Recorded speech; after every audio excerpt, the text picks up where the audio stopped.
ពងអាបឿអូនខ្ញុំតក់តង់ដាក់មួយយូបុរាណថាតក់តង់ពេញបំពងណាអាបឿអូនខ្ញុំតក់តង់ដាក់មួយយូអារឿងផឹកស៊ីមិនបាច់ហើយយកគូវាតែលេងលេងឡើងអស់4-10យូស្រវឹងធ្លាក់លូឆ្កែលូពេញភូមិស្រវឹងធ្លាក់លូឆ្កែលូពេញភូមិ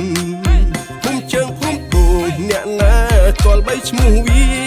អាខាងផឹកស៊ីអាបៀងជាប់លេខ1ភូមិជើងភូមិត្បូងអ្នកណាកលបីឈ្មោះវាណែអាខាងផឹកស៊ីអាបៀងជាប់លេខ1រឿងការងារទាំងវាខ្ជិលឡើងរ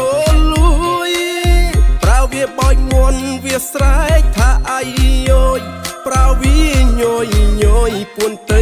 ដេកស្ដាប់ធម៌ប្រើវាញយញយពួនទៅដេកស្ដាប់ធម៌ណាណៃអូបើរឿងការងារមួយខែច្បាប់10ថ្ងៃចុងខែដាច់យ៉ៃអាបឿងជឿស្រាគេបើរឿងការងារមួយខែច្បាប់10ថ្ងៃណាចុងខែដាច់យ៉ៃអាបឿងជឿស្រាគេដល់ពេលបាំងលុយថ្លើមវាបញ្ចង់អេបើសួររឿងលុយវាថាអត់សល់ទេ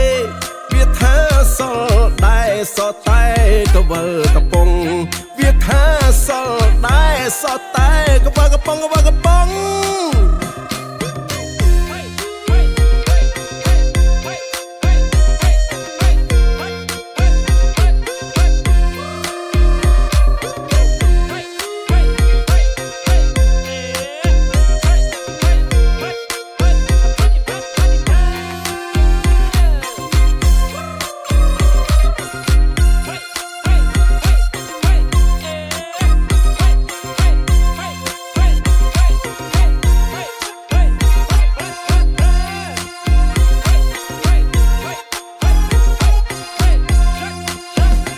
ជើងភូមិពូអ្នកណា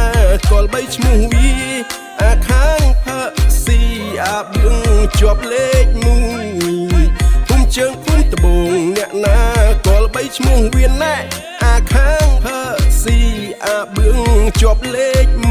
1រឿងការងារទាំងវាខ្ជិលឡើងរលួយប្រើវាបោចមួនវាស្រែកថាអាយយោយប្រើវាញយញយពួនទៅដេកស្ដាប់ធម៌ប្រើវាញយញយពួនទៅដេកស្ដាប់ធម៌ណាណៃអូបើរឿងការងារមួយខែច្បាប់10ថ្ងៃចុងខែដាច់យ៉ៃអាបឿងជឿស្រាគេបើរឿងការងារមួយខែច្បាប់10ថ្ងៃណាចុងខែដាច់យ៉ៃអាបឿងជឿស្រាគេដល់ពេលបាំងលុយថ្លើមវាបញ្ចង់អេបើសួររឿងលុយវាថាអត់សល់ទេវាថាសល់ដែរសល់តែកវលកំពងវាថាសល់ដែរសល់តែកវលកំពងកវលកំពង